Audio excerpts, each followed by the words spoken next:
رب اشرح لی صدری یسر لی واحلل عقدۃ من لسانی یفقہوا قولی۔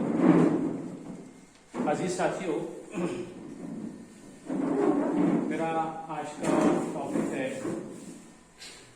Contribution of Muslim scientist in modern world. اصل میں جب بھی ہماری جو ٹیکسٹ بک ہے یا درسی کتابیں ہیں اس میں ہم سائنس جب پڑھتے ہیں تو اس میں ارشمیدس یا پائتھاگورس جو یونان کے سائنٹسٹ ہیں یا فلاسفر ہیں، اس کے بعد ڈائریکٹ ہم کو پھر 1300 عیسوی یا 1400 عیسوی کا زمانہ ملتا ہے۔ بیچ میں جو 200-300 سال ہیں وہ اس میں ہمیں ایسا لگتا ہے کہ سائنس میں کوئی کنٹریبیوشن نہیں ہوا یا کوئی سائنٹسٹ پیدا ہی نہیں ہوئے، اور اس کو جو مغربی مورخین ہیں یا ویسٹرن سائنٹسٹ یا جو ہسٹورین ہیں وہ اسے ڈارک ایجز کا نام دیتے ہیں کہ یہ دور جو ہے دنیا کا بڑا تاریک دور گزرا ہے جس میں کوئی سائنٹسٹ پیدا ہی نہیں ہوا، کوئی انوینشن ہی نہیں ہوئی۔ اصل میں یہ جو دور ہے تاریخ ڈارک ایجز جس کو کہتے ہیں، یہ اصل میں دیکھا جائے تو یہ اسلامک گولڈن پیریڈ ہے جسے مغربی مورخین نے تعصب کے اس میں اس کو پورا مٹا دیا اور ہٹا دیا، جبکہ دیکھا جائے تو عہد نبوی سے ہی علم و فنون کی اشاعت شروع ہو گئی تھی، اور جب قرآن کی شروعات اقرأ بسم ربک الذی خلق الانسان من علق اس سے ہوتی ہے کہ پڑھو، تو ایسا ہو ہی نہیں سکتا کہ یہ پیریڈ میں اصل میں یہ جو دور تھا یہ مسلم پیریڈ تھا، اور اس میں بہت ساری جو ہے سائنٹسٹ گزرے ہیں اور بڑے جید اور بڑے عظیم سائنٹسٹ گزرے ہیں جنہوں نے جو آج کا جو ماڈرن سائنس ہے اس کی بنیاد رکھی۔ اس میں الگ الگ جو ماڈرن سائنس ہے، جیسا آج ہم پڑھتے ہیں میڈیسنس ہیں، یا جس کو کہتے ہیں ہم ایگریکلچر ہے ماڈرن سائنس میں، یا پھر جغرافی ہے، یا فزکس ہے، کیمسٹری ہے، یہ سب چیزوں کی بنیاد رکھی۔ اور اس میں سب سے پہلے میڈیسن میں جو ایک بڑے جید سائنٹسٹ تھے ابو بکر محمد بن زکریا رازی، ان کا جو دور گزرا ہے عیسوی سن 854 سے لے کر 935، تقریباً انہوں نے 200 بکس انہوں نے لکھی، اور ان کی جو مشہور کتاب ہے الحاوی جو 25 جلدوں پر مشتمل ہے، یہ صدیوں تک ویسٹرن یونیورسٹیز میں پڑھائی جاتی رہی۔ ان کی ایک اور کتاب ہے المنصوری، یہ بھی کتاب جو ہے مغرب کی یونیورسٹیز میں پڑھائی گئی، اور انہوں نے خاص بات یہ ہے کہ فرسٹ ایڈ جو ہوتا ہے، یعنی کوئی بھی حادثہ پیش آئے اور مریض کو کچھ ہو جائے تو اس وقت جو لازمی طور پہ جو مدد دی جاتی ہے اس کا طریقہ انہوں نے ایجاد کیا، اور خاص طور سے چیچک اور خسرہ یعنی میزلز جو بیماری ہے اس کے اوپر انہوں نے خاص طور سے کتابیں لکھی، اور اس کے جو طریقہ علاج ہے اس کو دنیا کے سامنے رکھا۔ اس کے بعد میڈیسن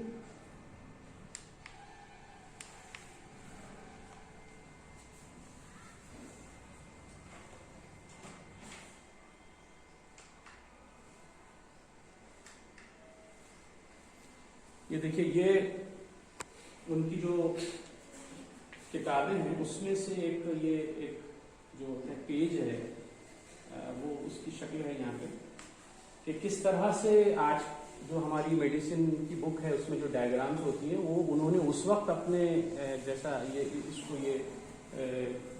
ڈائیگرام نکالی ہے، اس میں دیکھیے ہاتھوں کا نظام آپ کو دکھائی دے رہا ہے، اور کس طرح سے انہوں نے یہ یعنی ہاتھوں سے بنا کر اس زمانے میں 1000 سال پہلے، تقریباً 1200 سال پہلے یہ جو ہے اس کو ڈائیگرام کا کنسیپٹ بکس میں دیا.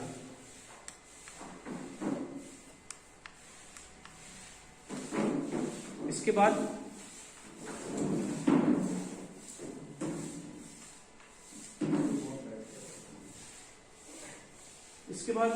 دوسرے جو ہے سائنٹسٹ ہیں وہ ہے ابو علی سینا یا اوی سینا بھی ان کو کہا جاتا ہے. ان کا دور گزرا ہے 980 عیسوی سن سے لے کر 1085 عیسوی سن تک. اصل میں وہ دور میں جو ہے جس کو ہم کہتے ہیں میڈیسن یا جس کو ہم طب کہتے ہیں، وہ یعنی جو علاج کا طریقہ ہے بڑا فرسودہ ہوا کرتا تھا. انہوں نے اس کو پھر سے جو ہے وہ زندہ کیا. اس میں کچھ اور نام آتے ہیں، جیسے جالینوس کا نام آتا ہے. ایک حکیم جالینوس تھے، انہوں نے انہی کے دور میں گزرے ہیں. وہ انہوں نے طب مردہ تھی تو اس کو زندہ کیا. اسی طرح سے اس سے پہلے جو رازی گزرے ہیں انہوں نے بھی یہ طب میں کافی محنت کی. اور جو ابو علی سینا ہیں، یہ جو سائنٹسٹ ہے، ابی سینا کہتے ہیں ان کو، یہ انہوں نے اس کو مکمل کر دیا. یہ جو یونانی جو طب تھا اس کو مکمل کیا. ان کی بھی تقریباً 200 سے زیادہ انہوں نے کتابیں لکھی. اور ان کی ایک کتاب ہے القانون، جو 15 جلدوں پر مشتمل ہے. یہ دیکھیے، یہ کچھ اس کے پیجز ہیں. اس میں کس طرح سے انہوں نے اعضاء اس زمانے میں 1000 سال پہلے، جیسا آپ کو لنگس دکھ رہا ہے، اسکل دکھ رہا ہے، برین کی ایک تصویر دکھ رہی ہے، اس زمانے میں انہوں نے جو ہے اعضاء اور ان کے کام کرنے کے طریقے، اس پر اس جو کتاب ہے القانون، اس میں کافی تفصیل سے بحث کی ہے. اور یہ دیکھیں، اس وقت پرنٹنگ جو ہے پریس بھی نہیں تھا یا پرنٹنگ بھی نہیں تھا، تو یہ سب ہاتھ سے لکھا ہوا ہے. دیکھیے وہاں بونس بھی آپ کو دکھائی دے رہی ہے کچھ اس طرح کی. تو یہ سب ان کی ہاتھوں سے لکھی ہوئی مینوسکرپٹ ہے. اور یہ کافی پرانا اینشینٹ پیج کا یہ ایک وہ ہے، فوٹو ہے. اسی طرح سے انہوں نے جو القانون کتاب ہے، اس میں مختلف جڑی بوٹیوں پر جو ہے علاج کے طریقے پر بحث کی. اور جو practical of medicines, theory and practical of medicine, اس کے اوپر کافی انہوں نے اس میں روشنی ڈالی. اس کے علاوہ انہوں نے ہارٹ کے اوپر، دل کے اوپر الادویہ بالقلب ایک کتاب لکھی. اس کے علاوہ تعلیق مسائل فی الطب یہ ایک کتاب. اس کے بعد سائیکولوجی کے اوپر ایک کتاب لکھی انہوں نے. نیکسٹ پیچھے النصب، ہاں، جس کو میڈیکل سائنس میں داخل کیا گیا. اور یہ کافی دنوں تک جو ہے مغربی جو یونیورسٹیز ہیں اس میں یہ کتاب پڑھائی جاتی رہی سائیکولوجی کے اوپر میں. اس کے بعد ایک اور سائنٹسٹ ہیں جن کا نام ہے ابو قاسم زہراوی. یہ دنیا کے پہلے سرجن ہیں جنہوں نے جو ہے جو سرجری سے تعلق رکھنے والی جو چیزیں ہیں، آلات ہیں، مختلف آلات ہیں، اس کا انوینشن کیا. اور ان کی کتاب ہے ایک التفریق، جو 30 جلدوں پہ مشتمل ہے، 30 والیومز پر مشتمل ہے، وہ لکھی انہوں نے. اور سرجری کے کئی آلات، دیکھیے ایک سلائیڈ میں آپ کو دکھایا گیا ہے، پھر پہلے والی سرجری کے کئی آلات جو ہیں وہ انہوں نے ایجاد کیے. یہ دیکھیے مختلف جو سرجری میں استعمال ہونے والے اس زمانے کے، یعنی جو بھی میسر تھا ان کے پاس سورسز، اس کا انہوں نے استعمال کیا. اور ان میں سے کچھ جو ہے وہ آج بھی استعمال کیے جاتے ہیں. اور یہ پہلے سائنٹسٹ تھے جنہوں نے اینستھیسیا کا جو ہے ایجاد کیا. اور سرجری سے پہلے جو ہے وہ مریضوں کو بے ہوش کیا کرتے تھے. اور انہوں نے اس کو ضروری قرار دیا. اس میں بہت سارے ایسے جو دکھ رہے ہیں آلات، اس میں جو ہے ہڈیوں کو جوڑنے والے جو ہے وہ ہتھیار یا جو بولیں گے اوزار ہیں. اس زمانے میں انہوں نے ہڈیوں کو جوڑنے کا بھی کام کیا. اس کے علاوہ انہوں نے ہاسپٹل مینجمنٹ کے اصول بتائے. ابھی دیکھیے نیکسٹ جو سلائیڈ ہے، اس میں دیکھیے یہ اس زمانے میں جو ہاسپٹل پردوں کا نظام دیکھیے، پرائیویسی کے لیے رکھا گیا ہے. یہاں دیکھیے بیڈ جو آج کل ہم یوز کرتے ہیں ماڈرن ہاسپٹلس میں، اور اس پر چادر ہے. تو یہ جو آج ہم ماڈرن ہاسپٹلس دیکھ رہے ہیں یا جو مینجمنٹ دیکھ رہے ہیں، اس کے اصول بتائے. انہوں نے خاص طور سے دواؤں کا نام لکھنا، جڑی بوٹی کے اوپر اس کا جو ہے نام لکھنا، اور یہ شروع کیا. بیمار کا بستر روز بدلنا، کپڑے تبدیل کرنا، اور غذا سے بیماری کا علاج. پرہیز یعنی کون سی بیماری میں کون سی غذائیں اگر آپ نہیں کھائیں گے تو اس سے جو ہے اور آپ جلدی شفا یاب ہوں گے. اسی طرح سے انہوں نے ڈسچارج کے وقت جو ہے پیشنٹ کو جو ہے اس کا جو پرانا ریکارڈ ہے، کون سی میڈیسن دی گئی، کیا اس کو تکلیف تھی، اس کا ریکارڈ مینٹین کرنے کا سلسلہ شروع کیا. نیکسٹ ابن حشیم، یہ ایک اور سائنٹسٹ ہیں جن کا میڈیسن میں بہت زیادہ کنٹریبیوشن ہے. ان کا جو عیسوی سن 959 سے لے کر 1031 965 انہوں نے آنکھ کے اوپر بہت کام کیا. جو انسانی آنکھ ہے اس کے یعنی بصریات یا آپٹکس کے اوپر انہوں نے بہت زبردست کام کیا. آنکھوں کے جو امراض ہیں، خاص طور سے آشوب چشم جو ہوتا ہے، آنکھ آنا، اس کے اوپر انہوں نے کافی جو ہے تحقیق کی اور یہ ثابت کیا. پہلے زمانے میں یہ ہوتا تھا کہ انسان یا جو اس وقت کے لوگ تھے فلاسفر، وہ کہتے تھے کہ انسانی آنکھ سے روشنی نکلتی ہے اور اس سے وہ چیزیں دیکھتا ہے. تو یہ شخص پہلے تھے جنہوں نے یہ ثابت کیا کہ آنکھوں سے جو ہے کرنیں یا جو ریز ہے وہ نہیں نکلتی، اس کا کوئی وجود نہیں ہے. اور ان کی ایک کتاب ہے کتاب المنات، جو ایناٹومی آف آئی پر ہے مشتمل ہے. اس کے بعد ایک اور سائنٹسٹ ہیں ابن رشد. ان کا بھی تعلق میڈیسن سے ہے. ان کا جو وقت ہے وہ عیسوی سن 1126 سے 1198 تک.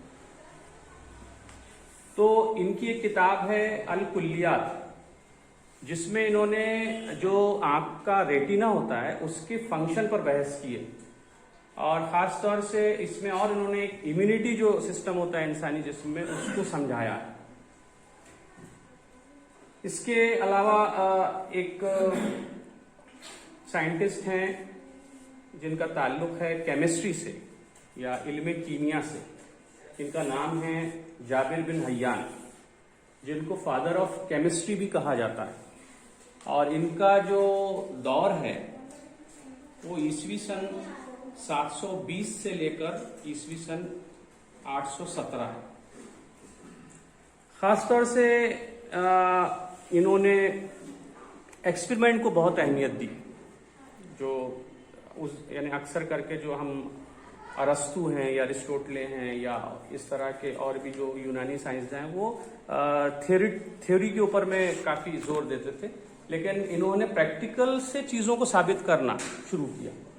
اور انہوں نے بہت سے آلات ایجاد کیے. خاص طور سے جو ڈسٹیلیشن کا میتھڈ ہے، یعنی کوئی چیز کو نچوڑنا، عرق کشید جس کو ہم کہتے ہیں، ڈسٹیلیشن کرنا، اس کا میتھڈ ایجاد کیا. اس میں انہوں نے خاص طور سے تیزاب کو دریافت کیا اور لوہے کے زنگ سے ایک انک بنائی جو رات کے اندھیرے میں چمکتی تھی، اور آکسیڈیشن کا طریقہ ایجاد کیا، کرسٹلائزیشن کا طریقہ ایجاد کیا، اور تقریباً 800 کتابیں لکھی.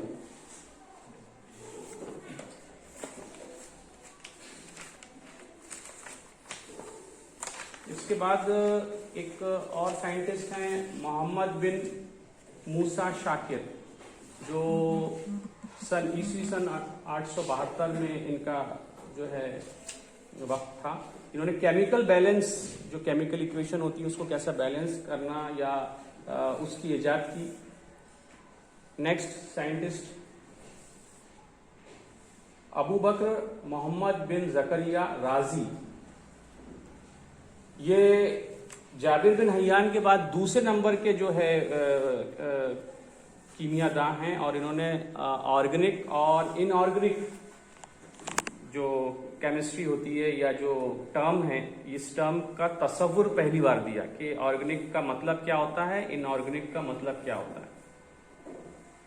اسی طرح سے فزکس میں ایک نام سب سے جو سر فہرست ہے وہ آتا ہے ابو الاسحاق یعقوب کندی. انہوں نے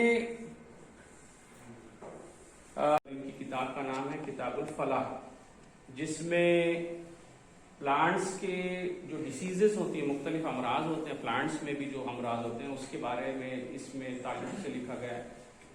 پلانٹس کی جو بریڈنگ ہوتی ہے، گرافٹنگ ہوتی ہے، یا پودے کی نسل بنانا ہوتا ہے بریڈنگ، اس کے تعلق سے اس میں ہے دیا ہوا ہے. سوائل فرٹیلٹی کے بارے میں دیا ہے کہ زمین جو ہے کس زمین میں کون سا پودا ہوگا اور کیسا ہوگا، اس میں زمین کی فرٹیلٹی کے تعلق سے دیا گیا ہے. اور ہے ایپیکلچر، شہد پالن جو ہوتا ہے اس کے تعلق سے اس کتاب میں دیا ہے.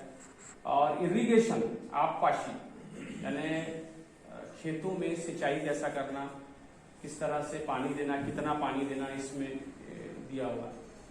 اس کے علاوہ ایک اور سائنٹسٹ ہیں، ان کا بن مماتی، انہوں نے بھی ایگریکلچر کے اوپر کافی کام کیا. ان کی کتاب ہے قوانین الداوین. ان کی یہ جو کتاب ہے 1943 میں مصر کا ایک پبلیکیشن ہے رائل ایگریکلچر سوسائٹی، اس نے یہ کتاب ان کی جو ہے قوانین الداوین جو ہے یہ کتاب کو شائع کیا. اس میں خاص طور سے جو پودوں کو کھاد دی جاتی ہے، فرٹیلائزر دیا جاتا ہے، اس کے تعلق سے بحث کی گئی ہے. کھاد کو کیسا بنایا جاتا ہے، مینوفیکچرنگ کیسا ہے، یہ اس میں بتایا گیا ہے. اور بہت سارے جو زراعتی آلات ہیں اس کی انہوں نے ایڈوانس شکل دی. اس طرح سے یہ ہم دیکھتے ہیں علماء کرام نے یا کچھ طبقوں نے اس کو حرام قرار دے دیا، لیکن جب اس کی اہمیت اور افادیت معلوم ہوئی تو وہ پھر ہر جگہ جائز ہو گئی. اسی طرح سے جب بلڈ ڈونیشن کا وقت آیا یا جب یہ شروع ہوا بلڈ ڈونیٹ کیا جائے انسانی زندگی کو بچانے کے لیے، تو پہلے جو فتوے یا پہلا ریئیکشن تھا امت کا وہ تھا کہ بھئی یہ جائز نہیں ہے. پھر بعد میں وہ جائز ہوا، وہ جاننے کے بعد. تو اس میں یہ چیز ایک سمجھ میں آتی ہے، جیسا انٹرنیٹ بھی جب پہلے آیا یا اینڈرائڈ موبائل بھی آیا تو پہلے لوگوں نے اس کو بالکل ایک گناہ کی نظر سے دیکھا کہ بھئی یہ جو چیز ہے یہ بالکل حرام ہے. یہ تو ایسا اس لیے ہوا کہ ہم نے سائنس کو یعنی جانا نہیں ہے، اس کا علم ہم نے رکھا نہیں. اس کی وجہ سے یہ سب چیزیں پہلے جو ہے حرام ہوتی ہے، پھر بعد میں وہ جائز ہوتی ہے، اور اس طرح سے پھر ہمارا جینا ہی حرام ہو جاتا ہے. تو یہ چیزوں کو جو ہے ہمارے سماج میں، ہمارے مدرسوں میں، ہمارے دینی مجلسوں میں، یعنی ہمارا جو سائنٹیفک ٹیمپر ہے وہ ہم اس کو قائم رکھیں اور یہ سوچ ڈیولپ کریں، تو انشاءاللہ ہم وہ پھر سے وہ پرانے دور کو پا سکتے ہیں اور وہ عروج ہم حاصل کر سکتے ہیں. شکریہ.